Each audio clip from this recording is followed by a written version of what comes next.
이루어지는 역사가 있게 하시고요. 하나님 그 말씀에 순종하여 살아갈 수 있는 믿음에 담대한 행위가 우리 안에서 퍼져나올 수 있도록 주님 함께 하여 주시옵소서.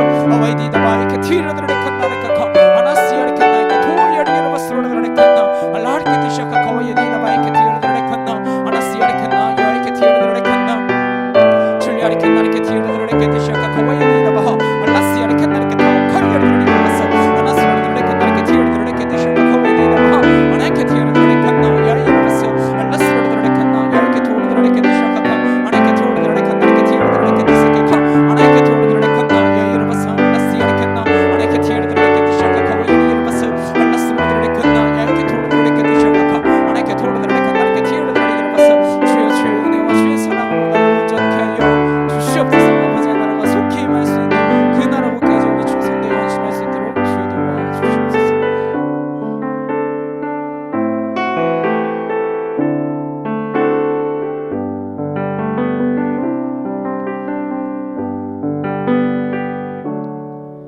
다 표현 못해도 나 표현하리라. 다 고백 못해도 나 고백하리라. 다 알 수 없어도 나 알아가리라. 다 닮지 못해도 나 닮아가리라.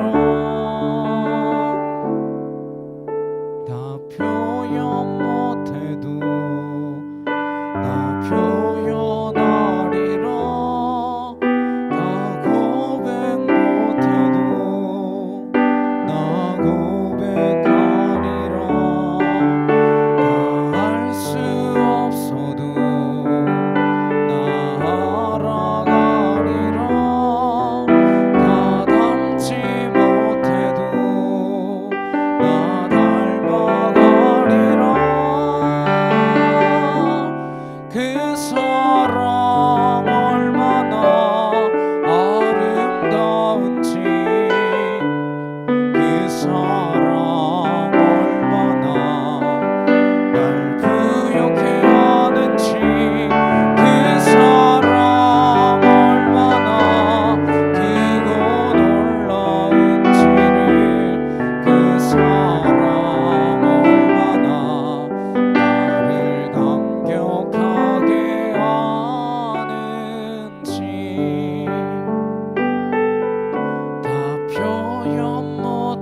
주님 의지하여 나아갑니다. 이 시간 다 같이 간절히 함께 고백하시겠습니다. 사랑하는 능력의 주님 감사합니다. 하나님 우리와 늘 동행하시며 하나님 주님의 그 놀라우신 사랑으로 하나님 나를 뒤엎으시며 하나님 그 사랑으로 나를 감당할 수 없는 그 은혜 안에 하나님 허락하여 주시는 주님의 놀라운 사랑 하나님 내가 믿습니다. 내가 고백합니다. 내가 순종합니다. 나의 연약함으로 인하여 하나님 아버지 정말로 주님 품 안에서 떠나 있었다며 하나님 다시금 주님의 품 안에서 떠나지 않는 믿음에 속한 은혜의 자녀가 되어질 수 있도록 아버지 함께 하시며 주의 진리로 우리를 온전케 하여 주시옵소서. 아와이디 케티아르들 레칸나 와이어리 이러봤어 알라스르들 레칸나 케티아르들 레칸나 와이어리 이러바하 아나케 티르들 레칸나 케토와이어리 이러봤스르들 레칸 티시오카카 아나케 토르들 레칸나 케티아르들 이러바 알라스르들 레칸나 야이케 토르들 레칸나 케티아르들 이러봤어 알라스르들 레칸나 케티아르들 레칸나 와이어리 이러봤어 줄리아 레칸나 케티아르들 레칸 티시오카카 와이어리 케티아르들 레칸나 아나스야 레칸나 케토르들 이러봤스르들 레칸 티시오카카 아나케 토르들 레칸나 케티아르들 이러봤어 알라스르들 레칸나 야이케 티아르들 레칸나 케토와이어리 이러봤어 아나케 토르들 레칸나 케티아르들 이러봤스르들 이러바하 알라르케 티시오카카 와이어리 이러바하 아야이케 티아르들 레칸나 아나스야 레칸나 케토르들 이러바 야이케 티시오카카 아나케 토르들 레칸나 케티아르들 이러봤스르들 레칸나 아나이케 티아르들 레칸나 야이 이러봤어 알라스야 레칸나 아나케 토르들 레칸 티시오카카 와이어리 이러봤스르들 레칸나 회복의 역사하심이 있는 하나님의 은혜가 우리 안에 있도록 주여 온전케 하시고 주의 진리로 우리를 붙들어 주시옵소서. 아버지 그 놀라운 사랑 안에 있음을 믿습니다. 하나님 고백하며 아버지 예수 그리스도를 외치며 하나님 부르짖으며 그 하나님 앞으로 달려나가는 믿음의 거룩한 자녀가 되게 하여 주시옵소서. 아버지 사랑합니다. 주님 사랑합니다. 주의 영광의 권한을 보게 하여 주시옵소서.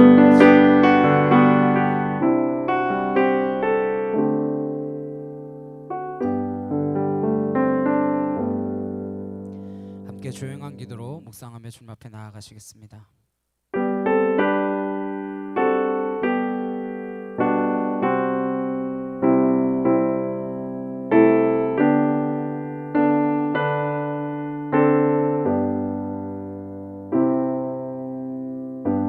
보라 내가 새 일을 행하리니 이제 나타낼 것이라.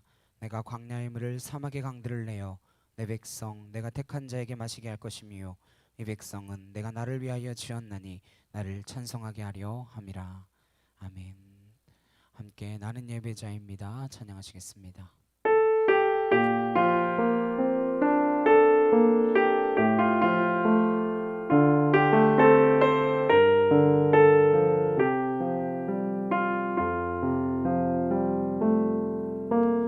나는 하나님을 예배하는 예배자입니다. 내가 서 있는 곳 어디서나 하나님을 예배합니다. 내 영혼 거룩한 은혜를 향하여 내 마음 완전한 하나님 향하여 이곳에서 바로 이 시간 하나님을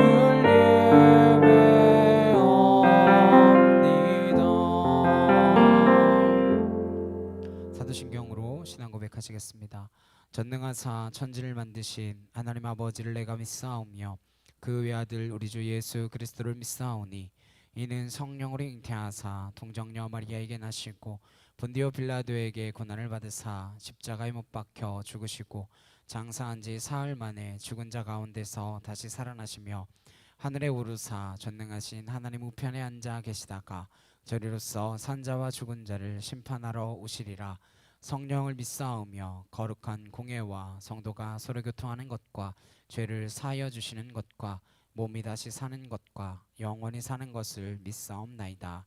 아멘. 교독문 61번 함께 교독하시겠습니다. 내가 소리내어 여호와께 부르짖으며 내가 내 원통함을 그의 앞에 토로하며 내 영이 내 속에서 상할 때에도 주께서 내 길을 아셨나이다.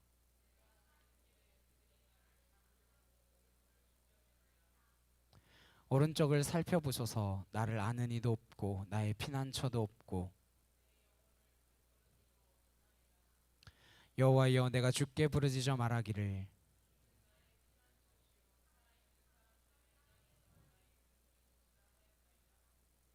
나의 부르짖음을 들으소서. 나는 심히 비천하니이다.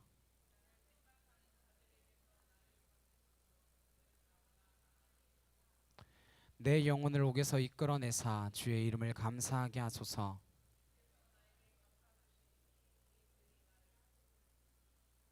아멘.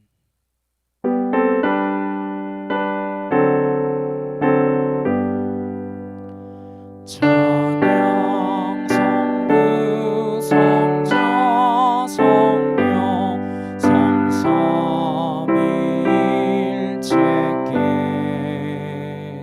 영원 무궁하기까지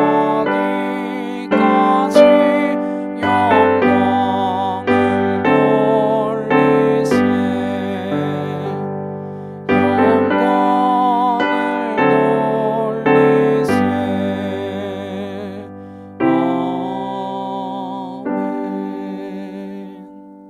함께 기도하시겠습니다. 사랑해 주님 감사합니다. 한 주간도 주님의 은혜 아래 살다가 또 이렇게 주님 앞에 예배할 수 있도록 허락하여 주시니 참으로 감사를 드립니다. 우리 한 주를 되돌아보며 주님 앞에 어떠한 모습이었는지, 주님께서 바라보시기에 주의 자녀의 삶이었는지 아니면 그렇지 못한 삶이었는지 하나님 다시 한번 되돌아보게 하시고 우리의 삶이 주님 닮은 삶, 주님께서 원하시는 삶, 주님이 이끄신 그 삶으로 나아갈 수 있도록 아버지 인도하여 주시옵소서. 이 천하 만물을 지으신 주님 앞에 우리가 모든 것 내려놓고 우리의 생각, 우리의 뜻, 우리의 계획을 다 내려놓은 채 온전히 나아가기를 간절히 소망합니다. 주여, 우리와 함께 하셔서 주의 은혜로 우리를 온전케 하여 주시옵소서. 아버지의 나라가 이 땅 가운데 임하는 그날까지 우리가 순종하며 헌신하는 믿음의 사람들 되어지기를 간절히 소망하오니 주여, 우리가 주님 품 안에서 떠나지 않도록 주여 지켜 보호하여 주시옵소서.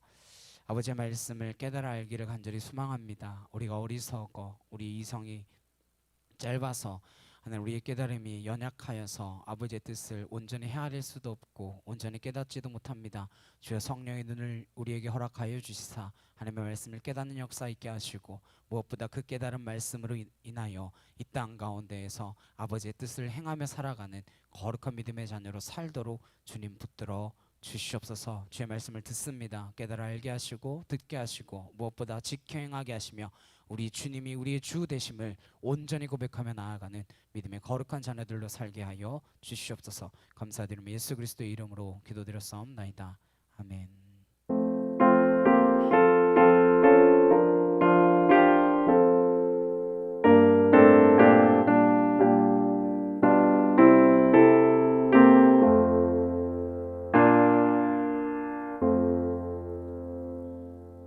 오늘 함께 보실 말씀은 마태복음 1장 18절에서 23절, 마태복음 1장 18절에서 23절 말씀 함께 보시겠습니다. 찾으셨으면 함께 한 목소리로 합독하도록 하시겠습니다.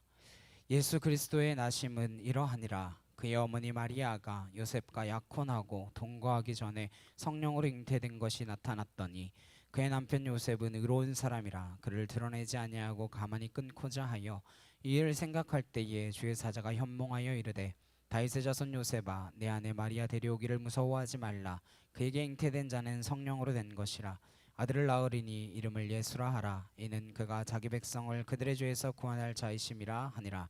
이 모든 일이 된 것은 주께서 선지자로 하신 말씀을 이루려 하심이니 이르시되 보라, 처녀가 잉태하여 아들을 낳을 것이요 그의 이름을 임마누엘이라 하리라 하셨으니 이를 번역한즉 하나님이 우리와 함께 계시다 함이라.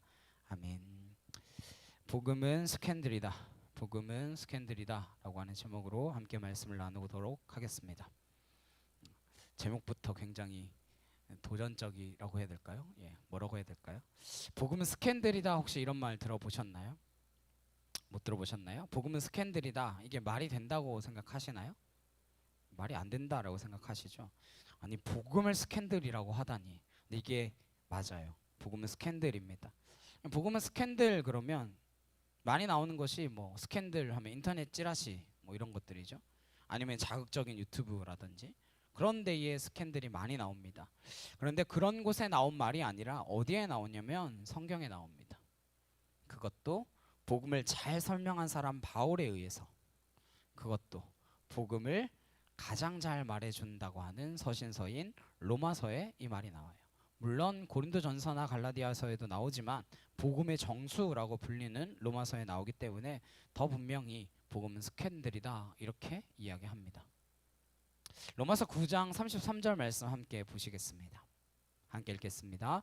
기록된 바 보라 내가 걸림돌과 거치는 바위를 시온에 두노니 그를 믿는 자는 부끄러움을 당하지 아니하리라 함과 같으니라. 이 말씀은 구약에서 메시아에 대한 예언을 가장 정확하고 강력하게 전하고 있는 말씀이 이사야의 말씀인데, 물론 구약에 메시아를 예언하는 선지자들이 많이 있지만 집중적이고 강력하게 예언한 사람이 이사야인데, 그 이사야가 한 메시아에 대한 예언 가운데 하나입니다. 그것인 이사야 8장 14절의 말씀을 인용하여서 로마서에서 지금 말하고 있는 거예요. 근데 이 말씀에 복음은 스캔들이다 라고 하는 말이 어디에 들어가 있냐, 바로 이 말씀 가운데에 거치는 바위를 하는 부분입니다. 보라 내가 걸림돌과 거치는 바위를 시온에 두노니 그러셨는데, 거치는 바위, 여기에서 거치는 이라고 하는 말, 이 말이 헬라어로 스칸달론이라고 하는 말이고, 여기서 영어에 스캔들이 나왔습니다. 그러니까 이사야의 그 말씀은 무슨 뜻이에요? 내가 스캔들을 줬다 이거예요. 내가 복음을 줬는데 스캔들을 줬다라고 표현하신 거예요. 그래서 복음은 스캔들이다 이렇게 말하는 것입니다. 복음은 그것을 듣는 사람으로 하여금 종종 시험에 들게 하는, 그걸 듣는 사람으로 하여금 갈등하게 하는 것, 바로 그게 복음이었습니다. 왜냐하면 인간적으로 상식적으로 도저히 받아들일 수 없는 내용들이 복음에 들어가 있기 때문에 그래요. 그래서 그 복음을 받아들이려면 그야말로 믿음이 필요한 거예요. 제가 덮어놓고 믿어 이런 말 굉장히 싫어하는데, 그야말로 믿음이 필요한 부분이 바로 복음 안에 들어가 있다라는 거예요. 그냥 당연하게 받아들일 수 있으면 좋겠는데 그렇지 않아요. 복음을 받아들이려면 정말로 믿음이 필요한 그런 내용이 바로 복음에 들어가 있습니다. 그래서 복음은 스캔들이다 그러는 거예요. 많은 사람들이 복음을 들었음에도 불구하고 거기에 있는 스칸달론, 거치는 것, 거치는 바위라고 표현하고 걸림돌이라고 표현하는 그것에 걸려 넘어지는 거예요. 그래서 결국은 복음을 받아들이지 못하는 사람들이 너무 많다라는 것입니다. 그게 복음이에요. 이런 부분에 가장 많이 고민했던 사람이 누군가 하면 바로 사도 바울입니다. 바울 사도는 헬라식의 합리적 사고를 가지는 교육을 받았습니다. 동시에 유대교의 율법에 굉장히 열심인 바리새인이었습니다. 그러니까 복음 안에 있는 그 스칸달론, 거치는 것 때문에 걸려 넘어질 수 있는 가장 최적의 조건을 가지고 있었던 사람이 사도 바울이에요. 헬라적 사고인 합리적인 사고, 거기다가 유대교의 전통에 열심 있는 바리새인. 그래서 바울이 처음에 성경에 나올 때 어떻게 등장합니까? 굉장히 신실한 그리스도인으로 등장하나요? 그렇지 않죠. 예수 믿는 사람들을 잡아 죽이려고 자원하여서 허가증을 받아가지고 찾아다니면서 쫓아다니면서 열심히 특심으로 그리스도인들을 죽이겠다 난리치던 사람이었습니다. 왜 그랬느냐? 바로 이 스칸달론 때문에 그랬어요. 바울이 왜 그렇게 했냐면 그 복음 안에 들어있는 스칸달론, 그것 때문에 걸려 넘어져서 열받은 거예요. 그래서 이것들 다 죽여버려야 돼. 말도 안 되는 이야기를 지금 잘못 전하고 있어. 저것들 가짜야, 이단이야, 없애버려야 돼. 헛된 복음을 전하는 자들이야. 이렇게 난리친 거예요. 자기가 그런 배경을 가지고 있으니까 로마서 9장을 쓰면서, 로마서 9장의 내용이 뭐냐면 하나님이 선택하신 그 이스라엘 백성들이 복음을 받아들이지 못하면서 하나님의 선택이 이스라엘에서 이방인으로 넘어간다, 옮겨갔다, 그런 이야기예요. 그게 로마서 9장에서 이야기하는 주된 내용입니다. 결국 이건 하나님의 주관적인 선택이다 라고 밖에 볼 수 없는 것을 강조하면서 나온 이야기입니다. 너희가 잘난 게 아니다. 이방인으로도 하나님은 구원을 이룰 수 있다. 하나님이 선택하셨던 이스라엘이 왜 복음을 받아들이지 못했느냐? 이유는 바로 자기의 경험한 그대로 복음 안에 있는 그 스캔들 때문에, 복음 안에 있는 그 스칸달론 때문에 거기에 걸려 넘어져서 그들이 거부한 것이다. 그러니까 여기 이 말을 하고 있는 이유가 뭡니까? 복음 안에는 걸림돌이 있다, 그러니까 가짜다, 이야기하고 싶은 거겠어요? 그렇지 않죠. 그러니까 로마에 있는 사랑하는 성도들, 너희들이 이 복음 안에 있는 스칸달론 거기에 걸려 넘어지지 않기를 바란다. 이걸 바닥에 깔고 있는 거야. 그럼 복음 안에 있는 스캔들, 그게 도대체 뭐냐? 어떤 걸 말하는 거냐? 우선 첫 번째로 바울 사도가 복음 안에 있는 거치는 것, 거리끼는 것, 걸림돌 이렇게 표현한 거의 대부분은 뭐냐면 십자가입니다. 이게 바로 복음 안에 있는 스칸달론의 주된 내용이에요. 정말 십자가는 복음을 듣는 사람으로 하여금 걸려 넘어지기 딱 좋은 거치는 것이다, 거리끼는 것이다 이야기예요. 우리는 십자가 그럼 은혜가 되잖아요. 십자가 그럼 너무 사랑하잖아요. 그래서 십자가 막 목걸이도 하고 귀걸이도 하고 온갖 액세서리로 다 사용하잖아요. 십자가를 굉장히 아름답게 보는 거죠. 근데 이건 예수 그리스도를 통한 구원의 역사가 있었기 때문에 가능해진 거예요. 초대교회 당시 십자가는 지금 우리가 생각하는 개념과는 전혀 다른 개념입니다. 십자가는 정말로 저주였습니다. 심판과 고통이 십자가였어요. 그래서 십자가가 스칸달론이 될 수밖에 없는 거예요. 고린도전서 1장 23절 보니까 이렇게 이야기합니다. 우리는 십자가에 못 박힌 그리스도를 전하니 유대인에게는 뭐 하는 것이요? 거리끼는 것이요, 이방인에게는 미련한 것이로되. 유대인에게는 거리끼는 것이고 이방인에게는 미련한 것이래요. 그게 거리끼는 것, 스칸달론입니다. 유대인들 입장에서는 도저히 이건 받을 수 없는 거예요. 십자가에 못 박힌 그리스도? 이게 말이 되냐라는 겁니다. 그리스도가 뭐예요? 지난주에 나눴잖아요. 메시아잖아요. 메시아가 어떻게 해야 합니까? 당연히 왕으로 백마 타고 막 반지의 제왕에서 백색의 간달프가 쫙 나오듯이, 회색의 간달프에서 백색의 간달프로 쫙 변신해가지고 백마 타고 쫙 나오듯이 그렇게 구원자로 멋있게 오셔야 되는데 이게 웬일이에요? 그 메시아가 십자가에 달리다니. 그럼 말도 안 되는 메시아가 무슨 메시아야? 이건 유대인들 입장에서는 받아들일 수가 없는 거예요. 그렇게 십자가에 달려 죽은 사람을 우리가 기다리고 있는 메시아라고 이렇게 말하는 건 이건 용서가 안 되는 이단들인 거예요. 그래서 죽이려고 그렇게 쫓아다닌 겁니다. 스칸달론이죠. 자기들의 상식으로는 도저히 받아들일 수 없는 이야기인 겁니다. 사도 바울이 말하는 복음 안에 있는 스칸달론은 대부분이 십자가입니다. 그리고 바울 사도가 말하는 복음 안에 있는 스칸달론이 십자가 말고 또 한 가지가 있는데 그게 뭐냐면 오늘 함께 보셨던 로마서 9장 33절의 스칸달론은 십자가보다는 이거일 수 있습니다.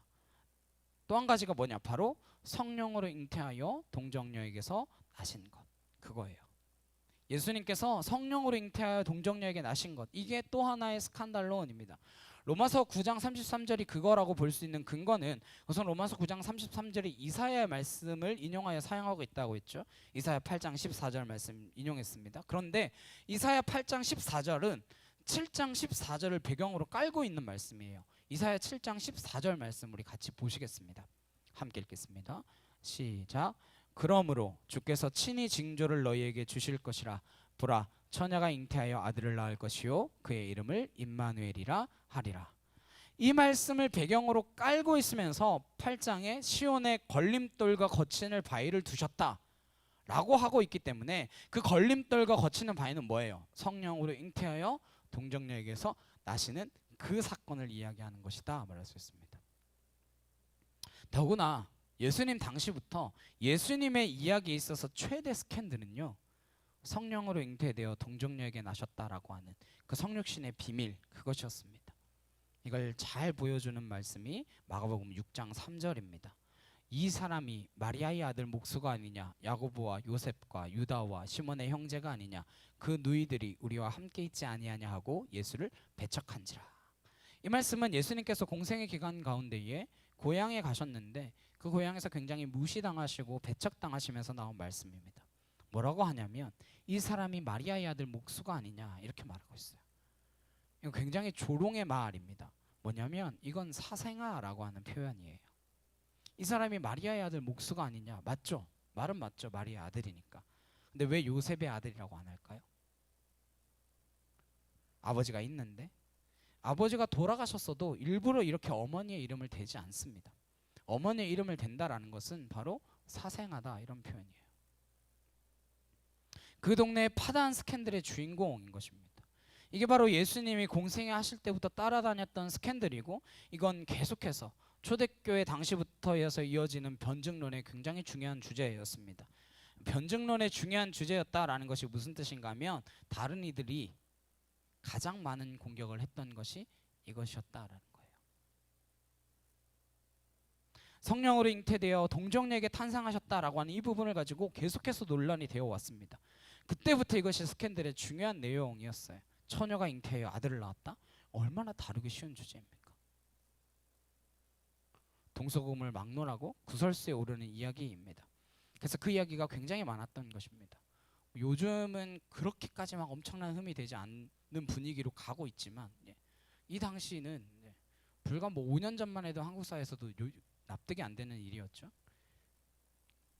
당시에 나돌았던 이야기 중에 하나가 예수님이 사실은 로마 군병의 아들이다라고 하는 설이었습니다. 갈릴리 쪽에 주둔하고 있는 로마 군병이 마리아라고 하는 그 처녀를 임신시켜 놓고 요셉에게 억지로 떠맡게 했다라는 거예요.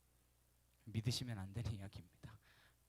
그 당시 기독교를 핍박하고 조롱하기 위해서 만들어낸 이야기였습니다. 사실을 말하면 안 되니까 성령으로 잉태했다 이렇게 거짓말하는 거다 그러면서 저런 이야기들을 만들어 퍼뜨렸습니다. 그런 식의 이야기가 굉장히 많이 돌았어요. 지금도 실제로 그런 식의 이야기를 하는 사람들이 있습니다. 그야말로 스캔들이었어요. 이 십자가에 달려 죽으셨다라고 하는 것과 동정녀에게서 탄생하셨다라고 하는 이 두 가지가 복음의 양대 스캔들이었습니다. 그렇기 때문에 초대교회 당시에서 지금까지 복음을 받아들이려면 반드시 넘어가야 되는 걸림돌이기도 합니다. 복음을 받아들이려면 성령으로 잉태하여 동정녀에게 탄생하셨다라고 하는 말도 안 되는 이야기를 우리가 믿어야 됩니다.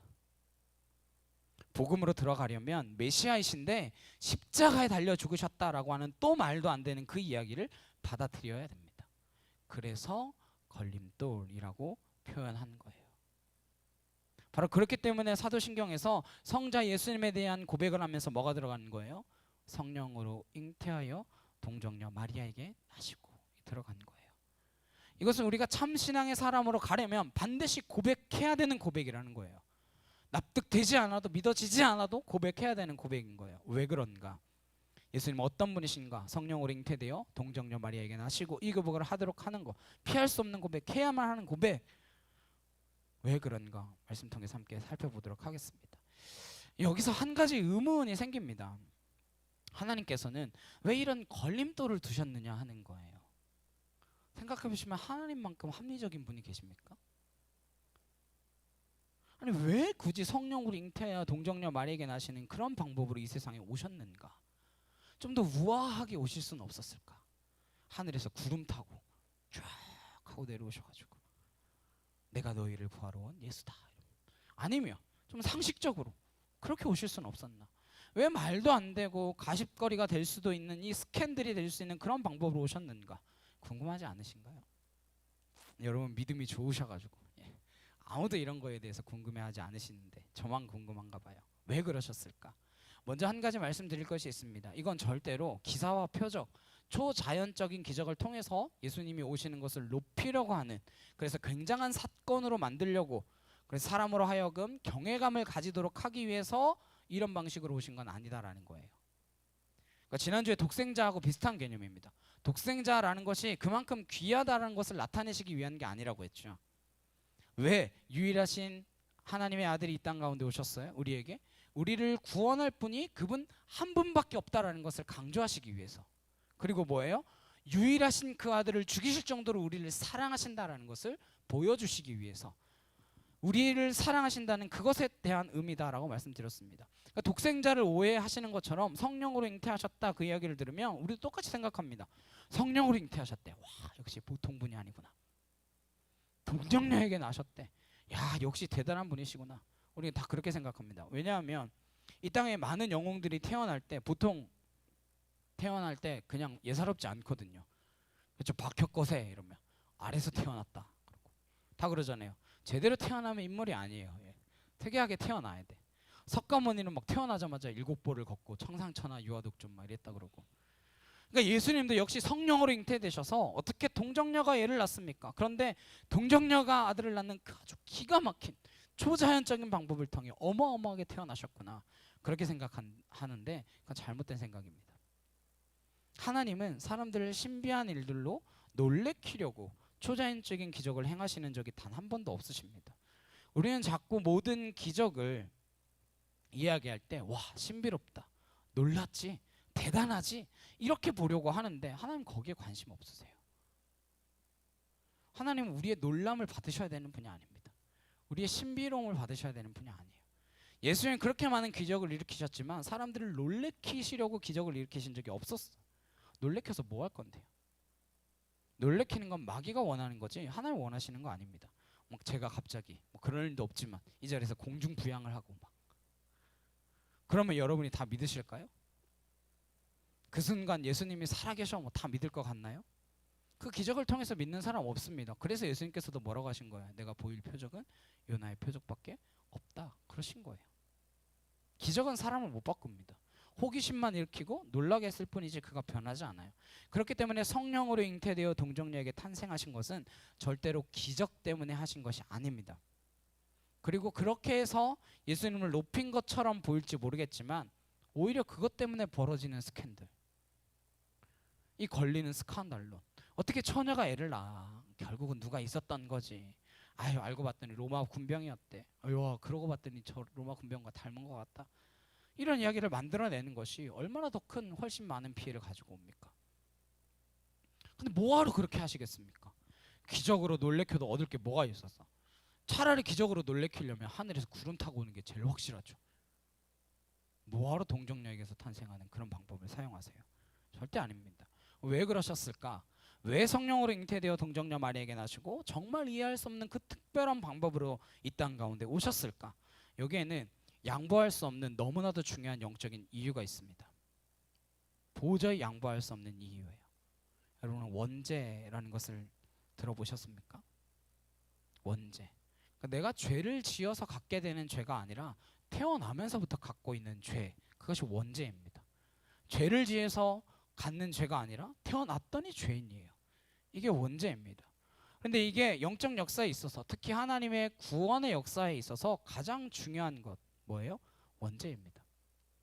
분명히 말할 수 있는 것은 원죄를 처리하지 않고는 구원의 역사는 있을 수가 없다라는 거예요. 이건 다른 죄하고는 다릅니다. 성경에 수없이 나온 여러 가지 많은 죄들이 있어요. 성경에 죄가 참 많이 나오는데 그걸 분류하면 두 가지로 분류할 수 있습니다. 하나는 자범죄, 그리고 또 하나는 고범죄라는 거예요. 자범죄는 원하지 않았지만 상황 때문에 죄를 짓는 거예요. 배고파서 훔치기도 하고 때로는 욕망이나 유혹에 넘어가기도 하고 이런 게 자범죄예요. 자범죄는 자기 안에 있는 그 인간적인 연약함 때문에 짓는 게 자범죄입니다. 고범죄는 뭐냐? 이건 죄질이 좀 나빠요. 이건 악한 놈들이에요. 고의로 계획해서 저지르는 죄입니다. 박사방 조주빈 같은 놈들. 고범죄예요. 이거는 어쩔 수 없다거나 어쩌다 실수로 짓는 게 아니라 의도적으로 짓는 겁니다. 그런데 자범죄든 고범죄든 간에 뿌리가 있어요. 뿌리가 뭐냐? 원죄입니다. 자범죄, 고범죄는 인간의 노력, 처벌, 형벌 가지고 어느 정도 막을 수 있습니다. 그렇잖아요. 죄를 지었을 때 형벌을 가하는 것으로 완벽하지는 않지만 어느 정도 막을 수 있어요. 근데 이게 왜 안 사라지느냐? 원죄가 그 뿌리이기 때문에 사라지지 않는 거예요. 원죄는 인간의 어떤 처벌이나 어떤 법조항으로도 막을 수가 없습니다. 그 원죄를 해결할 수 있는 어떤 종류의 법전도 없어요. 원죄를 해결할 수 있는 어떤 종류의 사상도 없습니다. 이건 마치 유전자처럼 가지고 태어나는 것이기 때문에 해결할 수가 없어요. 이 원죄를 해결하는 방법은 한 가지밖에 없습니다. 뭔가 죽어야 돼요. 죽는 겁니다. 다시는 죄를 짓지 말자 이렇게 해서 해결될 문제가 아니에요. 이건 절대 안 돼 그런다라고 끊어질 문제가 아닙니다. 그냥 가지고 태어났으니까 끊어내는 방법은 죽는 것밖에 없어요. 그래서 세상에 죄가 안 없어지는 겁니다. 아무리 새로운 법정을 만들어내도 여전히 죄는 더 많아지는 이유는 바로 원죄 때문입니다. 이건 방법이 없으니까요. 이게 참 안타까운데 죄를 지어도 하필이면 첫사람 아담이 범죄를 했어요. 근데 그 첫 번째 사람 아담이 범죄해버리니까 그 다음에는 몽땅 다 죄인들인 거예요. 해결할 수가 없는 거예요. 이게 우리에게 가장 큰 문제입니다. 원죄를 피할 수가 없습니다. 아무리 양심적이고 아무리 선한 사람이다 라고 해도 안 되는 거예요. 그래서 인간을 구원하시기 위해서 하나님이 친히 인간의 몸을 입고 이 땅 가운데 오실 때 하나님은 아담의 후손으로 오실 수는 없었던 거예요. 만약 아담의 후손으로 오신다면 하나님조차도 아담의 후손이 갖는 그 원죄를 가지고 올 수밖에 없습니다. 원죄를 가지고 오면 자기가 자기의 죄를 해결하지 못하는데 어떻게 남의 죄를 해결하겠어요? 자기 것도 해결이 안 되는데. 안 되는 거예요. 방법이 없는 거예요. 그래서 하나님께서 특단의 방법을 쓰신 겁니다. 엄청난 스캔들을 각오하시면서 어떻게 하셨어요? 성령으로 동정녀 마리의 몸에서 이 땅 가운데 오신 거예요. 하나님도 다 잘 아십니다. 야, 이렇게 하면 쟤들 참 말 많을 텐데. 얼마나 말하기 좋아요. 엄청난 가십거리죠. 이것 때문에 걸림돌이 되고 많은 사람들이 걸려 넘어지겠다 하는데 알고 계세요. 하지만 그럼에도 불구하고 성령으로 잉태하셔서 아담의 후손이 아니라 동정녀의 마리의 몸을 통해 이 땅 가운데 오신 거예요. 그래서 예수님이 인간의 몸을 입고 이 땅 가운데 오셨지만 원죄가 있나요? 없나요? 없습니다. 정말 중요한 포인트예요. 원죄가 없으십니다. 그렇기 때문에 예수님께서 십자가에서 처형되어 죽으신 그 사건이 무슨 뜻이 되는 거예요? 십자가에서 죽는다라는 것은 죄값을 받는다라는 건데 예수님이 죄값을 받으셔야 할 이유가 있습니까? 없죠. 원죄가 없으니까. 그런데 예수님께서 기꺼이 그 죄값을 받으셨어요. 왜? 누군가를 대신해서. 죄값을 받아야 될 누군가를 대신해서 죄값을 받으셨어요. 그게 바로 리뎀션, 대속입니다. 그 누군가가 누구예요? 우리가 지난주에 나눴던 말씀, 예수 그리스도를 우리의 구주로 고백하는 그 사람들, 바로 여러분과 저를 말하는 것인 줄 믿습니다. 우리를 위해서. 이게 바로 성령으로 잉태하시고 동정녀 마리에게 나신 피할 수 없는 이유입니다. 지난 수요일에도 말씀을 나누었지만 그래서 사도 바울은 이 스칸달론을 뭐라고 표현하냐면 하나님의 지혜라고 표현합니다. 우리의 상식과 이성으로는 납득할 수 없는 방법으로 하나님이 당신의 자녀들을 구원하시기 위해서 독특하고도 엄청난 방법을 지혜로 사용하셨다라는 거예요. 자세한 내용은 지난 수요 예배 설교를 참조하시길 바랍니다. 이 방법 외에는 방법이 없어서 선택하신 하나님의 지혜라고요. 하나님도 짜낸 방법이에요. 어쩔 수 없어서. 이거 외에는 방법이 없어서. 그럼 인간의 몸을 안 입고 오면 되는 거 아니냐? 그건 너무 한심한 소리죠. 인간의 몸을 입고 오셔서 그대로 살아가시면서 보여주시면서 그 삶을 통해서 구원의 역사를 이루시는 것이지 단순한 신으로 오시면 절대 구원을 이루실 수가 없습니다. 왜요? 마귀들이 가만히 놔두지 않는다 했잖아요. 그건 하나님이니까 그런 거지. 저 인간들은 소망이 없는 자들입니다. 저 인간들은 다 죽여버려야 될 자들입니다. 이렇게 고발한다고 했잖아요. 예수님 인간의 몸을 입고 오셔야만 했고 그러나 동시에 원죄는 없으신 분이셔야 했습니다. 그래서 성령으로 잉태하여 동정녀 마리아에게서 나시는 방법을 선택하신 거예요. 그럼 사도들이 성령으로 잉태하여 동정녀 마리아에게 나시고라고 신앙 고백을 할 때 그 고백에는 어떠한 의미가 담겨져 있는가 함께 살펴보겠습니다. 세 가지 영적 의미가 있어요. 첫 번째는 하나님의 영적인 역사 앞에 나의 인간적인 생각과 판단을 내려놓는다라고 하는 고백입니다.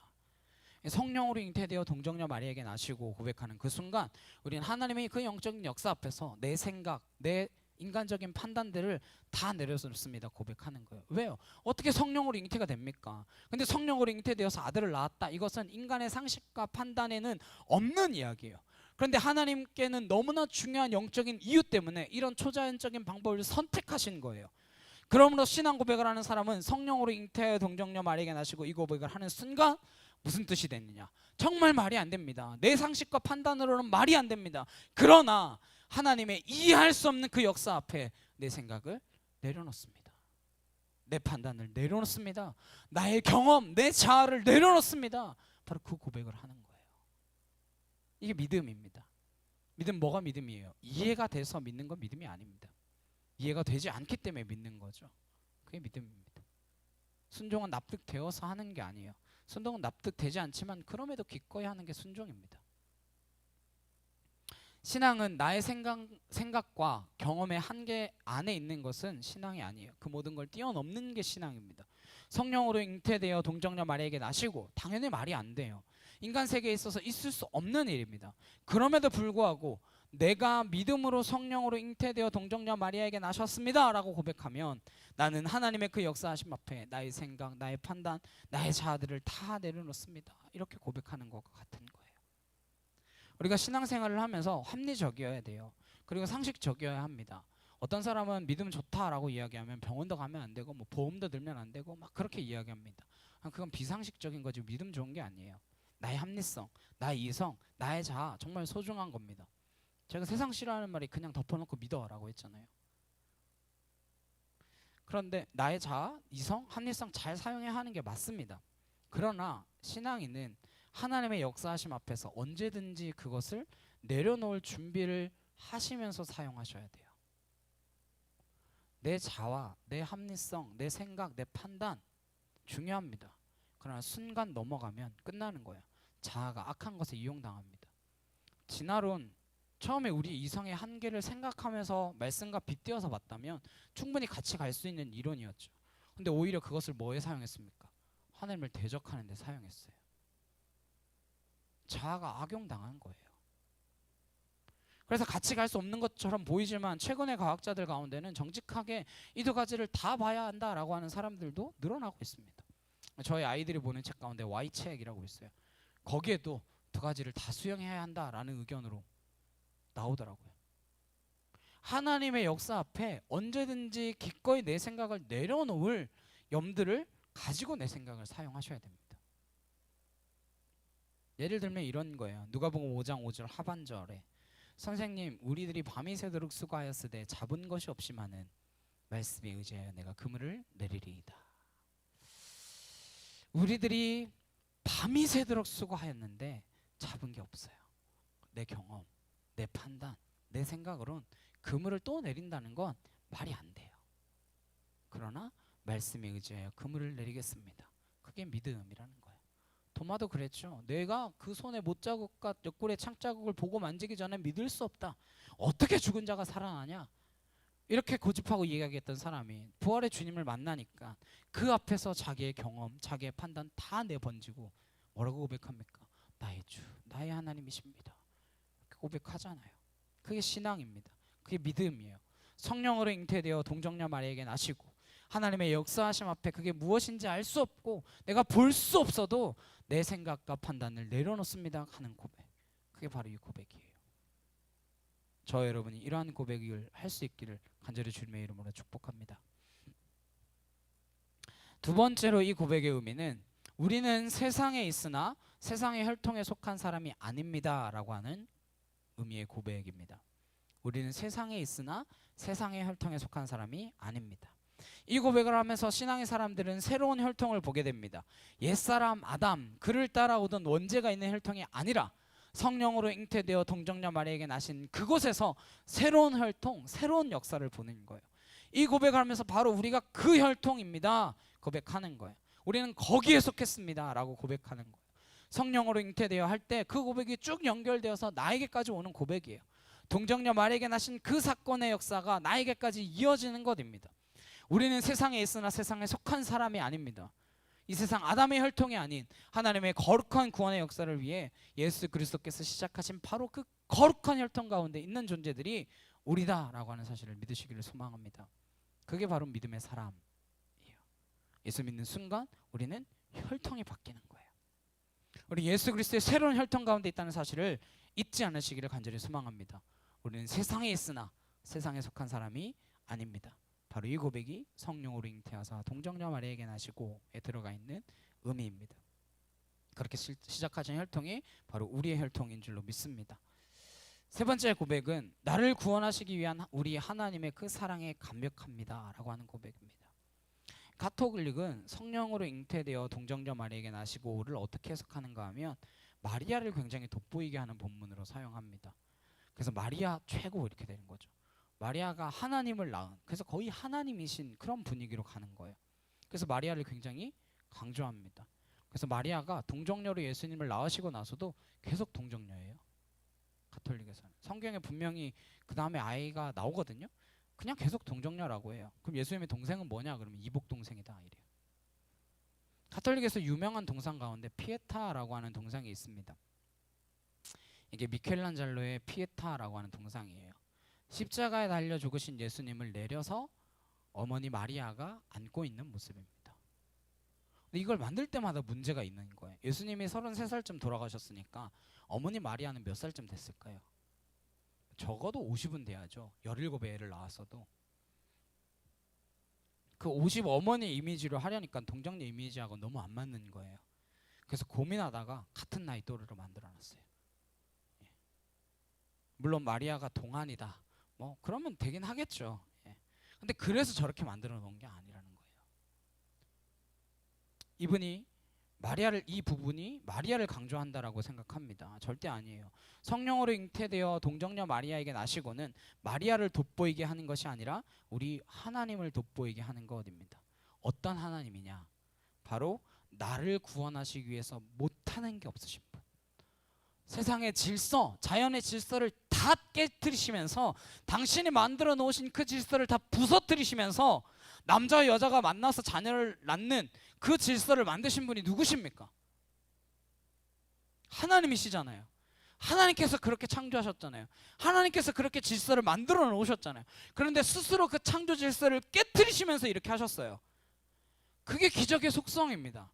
기적 그 자체에 놀라움이 있는 것이 아니라 그렇게 질서를 깨시면서까지 우리를 구원하신 그 집요하시며 치밀하시고 강력하신 하나님의 사랑, 그게 여기에 담겨져 있는 거예요. 우리는 그 기적에 놀랄 것이 아니라 그 놀라운 사랑에 감격하셔야 되는 것입니다. 스스로 창조의 질서를 깨시면서 이렇게 하셨어요. 지금도 우리 하나님은 우리를 구원하시기 위해서라면 파격 정도가 아니라 그야말로 말도 안 되는 희생까지 기꺼이 감당하십니다. 히스기야 하나를 위해서 해시계를 뒤로 10도 물러가게 하시는 하나님이에요. 우주의 질서를 바꾸신 분이십니다. 배고픈 사람들을 먹이기 위해서 물고기 2마리와 보리떡 5개로 5,000명을 먹이시는 그 사건, 질량 보존의 법칙을 깨버리는 거예요. 그게 우리 하나님이십니다. 지금도 당신의 자녀를 위해서라면 우주의 질서를 다 깨실 수 있을 만큼 사랑하시는 그 놀라운 사랑, 끊을 수 없는 그 사랑의 이야기가 바로 이거예요. 어떻게 성령이 잉태하나요? 우리의 생각에는 그런가 보다 할까 모르지만 헬라 철학의 모든 흐름은 플라톤의 이데아론에 따라서 움직입니다. 정신이 거룩한 것이고 육은 추한 거예요. 근데 어떻게 성령께서, 거룩한 영께서 추한 육신의 아이를 만들어요? 말도 안 되게. 어떻게 전능자가 아기가 되냐는 거예요. 혼자서는 제대로 서지도 못하고 걷지도 못하고 돌봐줘야만 하는 그게 무슨 전능자라는 거야. 그 모든 이야기가 결국 우리를 구원하시기 위해서, 당신의 사람을 구원하기 위해 무모할 만큼 감당하셨던 그 역사라는 겁니다. 십자가와 함께 말도 안 되는 스칸달론이죠. 바로 그 사랑에 대한 고백이 성령으로 잉태하사 동정녀 마리아에게 나시고 들어가 있는 고백의 의미입니다.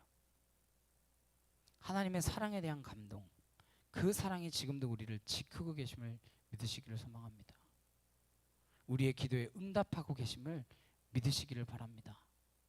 그게 신앙입니다. 성령으로 잉태되어 동정녀 마리아에게 나시고, 이 신앙 고백을 할 때마다 3가지 기억하셨으면 좋겠습니다. 오늘 함께 나누었던 영적인 고백, 첫 번째, 하나님의 역사하심 앞에 내 생각으로는 이해가 안 되고 내 생각으로는 합리적이지 않고 내 경험으로는 도저히 납득되지 않지만 하나님이 그렇게 하심을 믿습니다.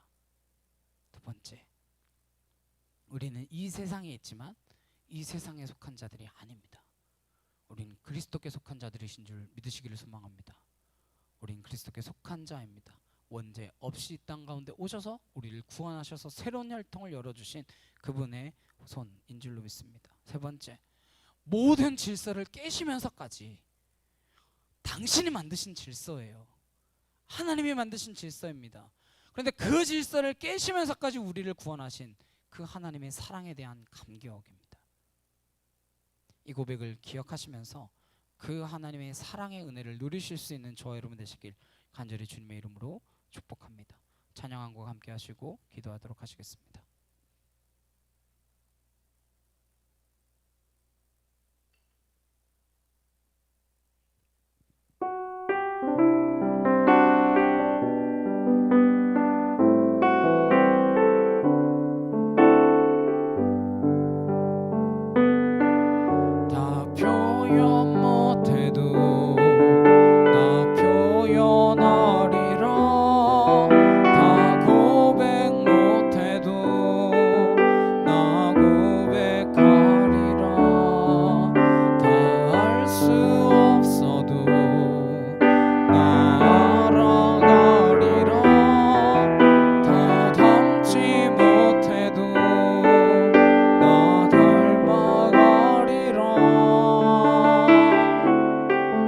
다 표현 못해도 나 표현하리라 다 고백 못해도 나 고백하리라 다 알 수 없어도 나 알아가리라 다 닮지 못해도 나 닮아가리라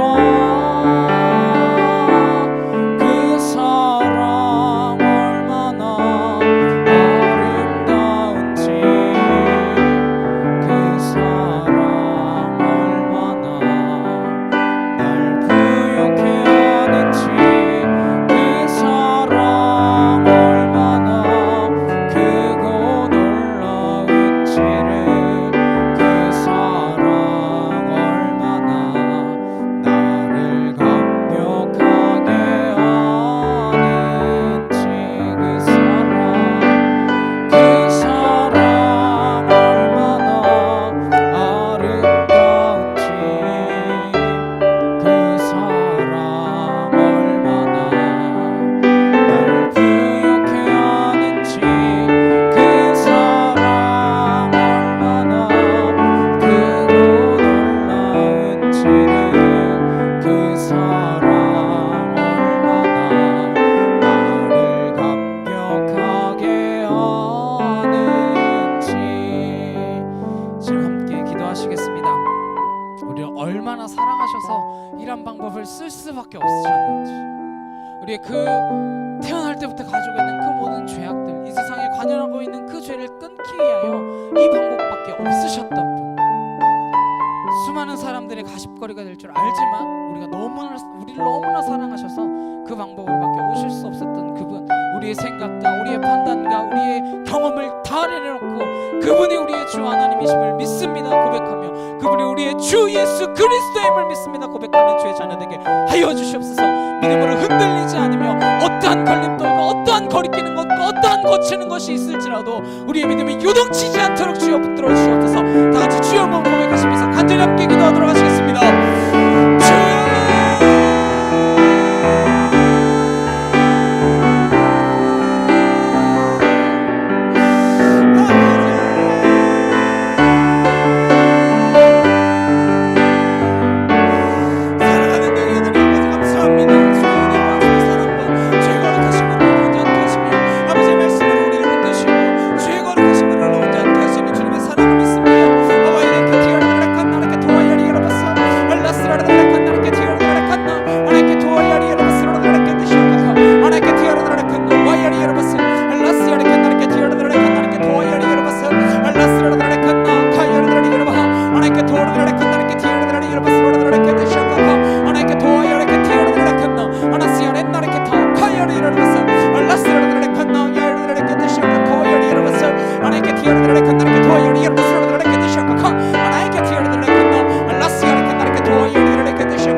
사랑과 능력의 주님 감사합니다. 하나님, 우리가 이해할 수 없는 방법으로, 납득할 수 없는 방법으로 오셔야만 했던 이유는 바로 우리의 죄 때문입니다. 하나님, 우리의 그 모든 죄악을 사하시기 위하여 엄청난 방법을 통하여 하나님의 지혜로 이 땅 가운데 오셔서 우리를 구원하신 그 놀라운 하나님의 사랑, 하나님의 만들어 놓으신 그 창조 질서까지 다 깨버리시면서 우리를 구원하기를 원하셨던 그 하나님의 사랑, 우리가 잊지 않고 기억하며 고백하게 하옵소서. 성령으로 잉태하사 동정녀 마리아에게 나셔서 이 땅 가운데 오신 그 예수 그리스도를 우리가 사랑하며 나아가는 거룩한 자녀 되어지기를 간절히 소망합니다. 예수 그리스도의 이름으로 기도드렸사옵나이다. 아멘. 찬송가 90장 함께 찬양하시면서 준비하신 예물 봉헌하도록 하시겠습니다.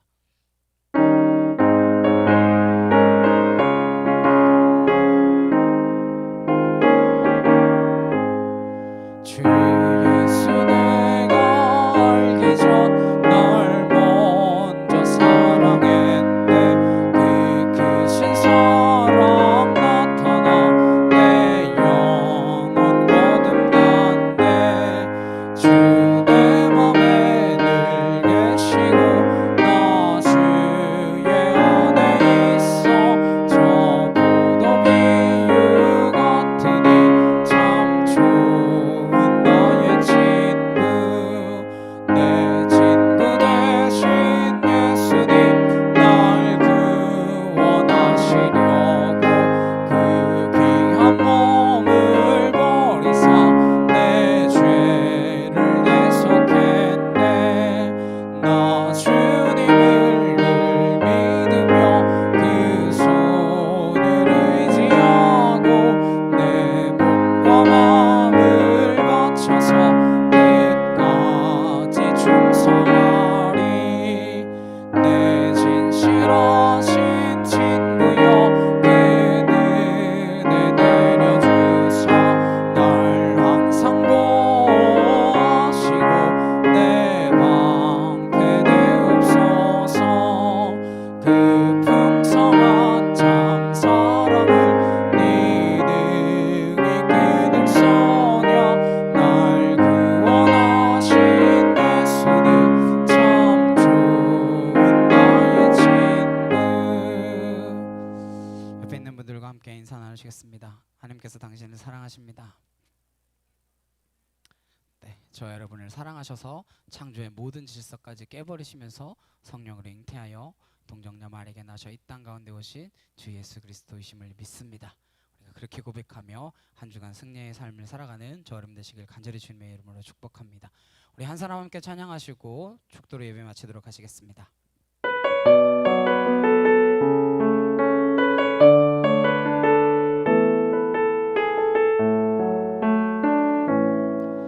이 세상에 구원받아야 할 사람이 만일 하나뿐이었다 할지라도 오직 너 하나만을 위하여 십자가 지시고 걸어가셨을 오직 한 사람, 주를 위해 세운 위대한 계획보다 부흥이 흘렀던 화려한 방법보다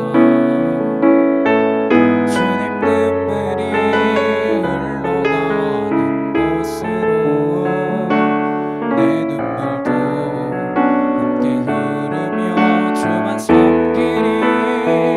이 세대를 향한 아버지의 마음은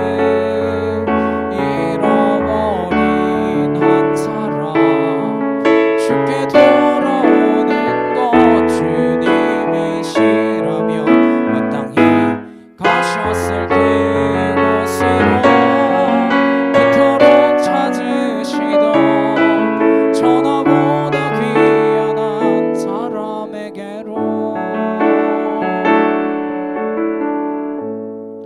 이제는 우리 주 예수 그리스도의 은혜와 하나님 아버지의 크고 놀라우신 사랑과 내 주 성령님의 감화 감동 교통케 하심이 성령으로 잉태하여 동정녀 마리아에게 나시고 이 땅 가운데 오셔서 우리를 향한 그 사랑을 확증하여 주신 주님의 그 사랑을 믿음으로 고백하는 주의 거룩한 성도들 머리 위에 각 가정과 일터와 학교 위에 이제부터 영원히 함께 하시기를 간절히 축원하옵나이다. 아멘.